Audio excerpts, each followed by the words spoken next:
Number one, Azane Kaka number one.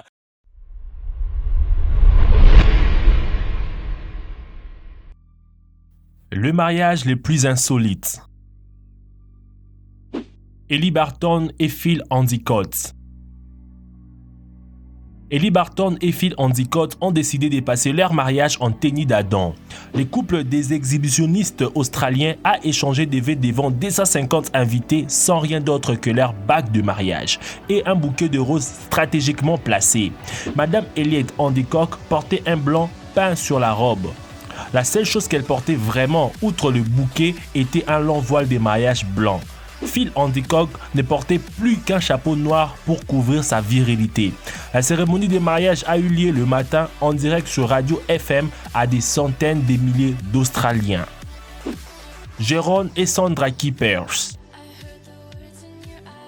Jérôme et Sandra Keepers de Bruxelles en Belgique ont été élevés sur une plateforme par une grue jusqu'à une hauteur de 48,7 mètres dans l'air pour leur cérémonie de mariage. Ils ont été rejoints par l'officiant et environ 20 invités. Une autre plateforme a porté le musicien. Après les vœux, ils l'ont rendu officiel en faisant un saut en élastique sur les côtés. Robe de mariage spéciale. La mariée de Guangzhou, en Chine, a établi le record de la plus longue traînée des mariés au monde à 183 mètres. La jeune chinoise a mis sa robe en valeur avec une traînée de plus de 183 mètres de long et pesait plus de 100 kg. Xiang Xium avait pris cette photo devant un hôtel à Guangzhou, la capitale de la province du Guangdong, lors de sa journée spéciale. Selon le Guinness des records, la traînée de la robe des mariés la plus longue mesurait 1362 mètres et a été créée par Andreas Evstratiu à Paphos, en Chypre, en février 2007. Xiao Wang.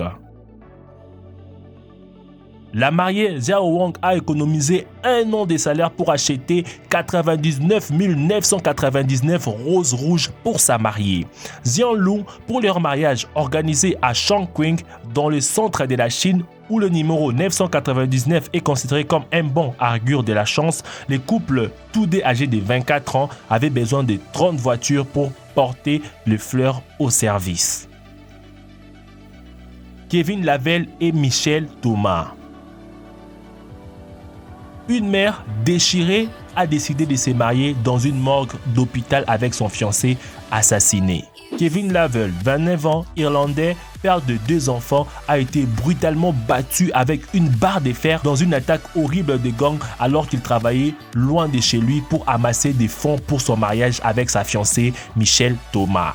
Le père attentionné a été attaqué par 9 voyous et battu à mort alors qu'il rentrait chez lui à Banbury dans le l'Oxfordshire. Mais même la mort ne pouvait pas le séparer de Michel. Malgré sa douleur insupportable, Michel a organisé un mariage dans la morgue de l'hôpital John Radfield d'Oxford où Kevin était mort. La cérémonie touchante sous les yeux de leurs proches familles et amis a été conduite par les prêtres catholiques de l'hôpital qui a administré les derniers rites à Kevin. Devant un cercueil ouvert, le prêtre a béni le bague de mariage que Michel avait acheté spécialement pour le service. Leurs 2 enfants, James, maintenant 5 ans, et Megan, maintenant 4 ans, sont allés aux funérailles de leur papa portant les vêtements qu'ils auraient portés au mariage de leurs parents. Le prêtre a demandé à Michel si elle aurait pris Kevin pour être son mari légal et marié, et elle a répondu oui.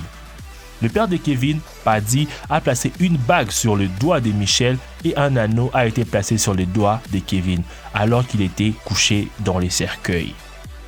April Pignatoro et Michel Curry.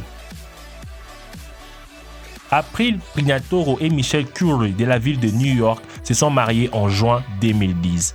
La mariée portait un survêtement blanc et le marié portait un survêtement noir traditionnel alors qu'ils montaient dans un aquarium à requins de 454 272 litres pour faire leur vœux à Atlantis Marine World à Riverhead, New York. Tous deux ce sont des plongeurs expérimentés et ont été protégés par une cage car les requins tigres de sable, les requins nourrices, les anguilles et un mérou géant circulaient autour. Ils portaient des engins de plongée et des microphones qui transmettaient leurs paroles l'un à l'autre ainsi qu'aux familles et à la famille. Ils ont dit leur oui J'accepte sur un émetteur radio avec un officiant qui n'était pas entré dans l'aquarium. Le couple russe qui a décidé de se marier en vélo. Un couple d'amateurs de vélo a décidé de sceller leur union d'une manière très inhabituelle mais saine. En bicyclette, partout dans la ville, accompagnés bien sûr par leur invité cycliste. Jill Stapleton. Savez-vous qu'il existe un Guinness de records pour le plus grand nombre de demoiselles d'honneur dans un mariage? Une jeune mariée de Proctorville dans l'Ohio a battu le record avec plus de 100 demoiselles d'honneur à son mariage du 11 juin 2010. Jill Stapleton, qui possédait le Jill Stumberwood, une école de danse, a demandé à ses étudiantes, toutes les 110, d'être ses demoiselles d'honneur et de marcher dans l'allée de son mariage. La mariée a demandé à chaque fille de choisir sa propre robe pour les mariages en violet ou en sarcelle, les couleurs de l'école. Au lieu de bouquets des demoiselles d'honneur, chaque demoiselle d'honneur portait une seule rose. Lequel de ces mariages est le plus insolite? Dites-le moi dans les commentaires. Merci, encore merci d'avoir suivi la vidéo jusqu'à la fin. N'oubliez pas, comme d'habitude, de mettre un gros pouce bleu pour me faire plaisir, de vous abonner à la chaîne, de me rejoindre sur Facebook ou Twitter. Quant à moi, je vous dis, je vous aime énormément. À nous revoir demain pour une nouvelle vidéo. Ciao!